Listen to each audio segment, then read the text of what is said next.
Welcome to our class. Previous class, we discussed about identifying literary figures. There are three types of literary figures to discuss: simile, metaphor, imagery.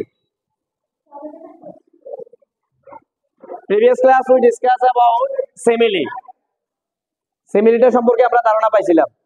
Today I am going to discuss about identifying metaphor in a poem. Metaphor Bangla হচ্ছে রূপক অর্থে ব্যবহার করা হয়। যেমন এটা আমরা কিভাবে বুঝবো? দুটি ভিন্ন ভিন্ন ধরনের মধ্যে তুলনা বোঝাবে, দুইটা জিনিসের মধ্যে কি তুলনা বোঝাবে, এবং তুলনাটা হবে সরাসরি তুলনা করবে দুটো জিনিসের মধ্যে। যেমন আমি তিনটে সেন্টেন্স লিখছি, এখানে দেখো লাভ ইজ ডিভাইন, ভালোবাসা হয় কি স্বর্গীয়। তাহলে এখানে স্বর্গ একটা জিনিস আর লাভ আর একটা জিনিস, এই দুটো জিনিসের মধ্যে তুলনা। এরপরে আবার হচ্ছে কি লাইফ ইজ এ জার্নি, জীবনটা হয় কি ভ্রমণ। তাইলে এখানে ভ্রমণ একটা জিনিস, আবার লাইফ জীবন আর একটা জিনিস, দুটো জিনিস। এরপরে life is a stage of play, জীবনটা হচ্ছে নাট্যমঞ্চ, এরকম। তাহলে দুটো জিনিসের সাথে তুলনা। এখন আমাদের পরীক্ষা আসবে যেভাবে তোমাদের ক্লাস 8 এর পরীক্ষা আসবে, এরকম একটা বক্স দেওয়া থাকবে, বক্সের লাইন অফ পয়েন্ট, কবিতার থেকে ওই মেটাফোরের লাইনটা তোমাকে আইডেন্টিফাই করতে হবে। এখানে লাইনটা বসবে। এরপরে কি হবে? কম্পেয়ারিং পারসন অর থিং, কিসের সাথে তুলনা করছে বা কোন ব্যক্তির সাথে তুলনা করছে, এটা বসবে এখানে। এরপরে আছে মেটাফোর কম্পেয়ার টু, কিসের সাথে তুলনা করছে, কোন জিনিসটার সাথে, সেটা এখানে আসবে। দুটো জিনিস বলছি না, তুলনা করবে, তাহলে কার সাথে কার তুলনা করছে, এটা দু জায়গায় বসবে।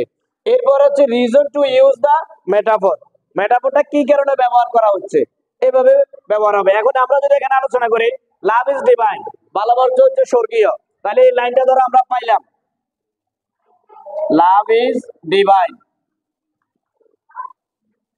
এখন এখানে কার সাথে কে তুলনা করছে, ধরো এখানে যে এখানে বলবে কি লাভ, আর এখানে তুলনা কিসের সাথে হচ্ছে ডিভাইন, স্বর্গীয়। এখন এখানে যে তুলনাটা করা হয়েছে, এবার এখানে কারণটা কি, কি কারণে এটা তুলনা করছে, এরকম। তাহলে এটা সাধারণত আমরা বলতে পারি কি হিয়ার কম্পেয়ার টু হোলি লাভ, মানে তাদেরকে পবিত্র ভালোবাসা এই কারণে কি স্বর্গের সাথে তুলনা করছে। তাহলে এই জিনিসটা আমরা লিখবো এইভাবে,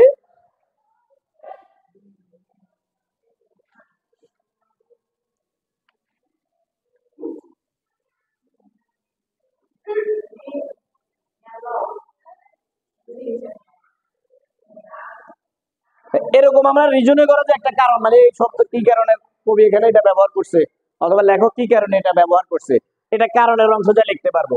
আবার এখানে যাবে life is a stage play, তাহলে এখানে এটা লিখলাম। তাহলে এখানে কম্পারিজন কি হবে, জীবনের সাথে লাইফ। আবার এই অংশটা কি হবে, স্টেজ প্লে, নাট্যমঞ্চের সাথে। এখানে কি লিখবো, কারণটা কি। তাহলে here to use the unlike stay, অপছন্দীয় জিনিসটা উপস্থাপন করা হয়েছে, এরকম বিষয়টা এইভাবে এখানে যদি তোমার নিলে, হয়তো তোমরা আটকিলে এখানে আটকিতে পারো, তবে ধারণা নিলে আটকার কথা নয়, এটাও পারবা তোমরা এভাবে লিখতে। তাহলে একটা সহজ জিনিস, কবিতা থেকে এভাবে বাইরে করে লাইন থেকে এভাবে মেটাফোর ব্যবহার করতে হবে, লিখতে হবে।